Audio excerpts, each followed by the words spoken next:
Assalamualaikum warahmatullahi wabarakatuh. Halo di sana dimanapun berada, ketemu lagi di channel Kampung Kitop. Apa kabar di sana? Mudah-mudahan di sana selalu dalam keadaan sehat dan dilancarkan puasanya di sana. Baik di sana, kali ini kita berada di Nagari Sawah Laweh, Pasar Baru, Kecamatan Bayang, Kabupaten Pesisir Selatan, Provinsi Sumatera Barat di sana. Kali ini kita akan menuju sebuah kampung yang bernama Koto Jua di sana. Kita dari arah Pasar Baru tadi di sana. Kita di sini menuju belok kiri di Simpte sampai Bayang sana. Nah, ini kita akan menuju kampung Koto Jua di sana. Dan kemarin di video sebelumnya kita telah melewati dan jelajah kampung Lumpuh Anau, Gido-Gido di sana.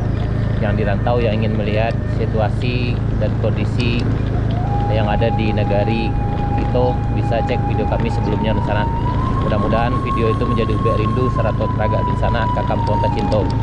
Kami doakan mudah-mudahan di sana berasaki dan tahun dimungko atau khususnya Rayo tahun kini bisa pulang kampung di sana untuk bertemu keluarga tercinta.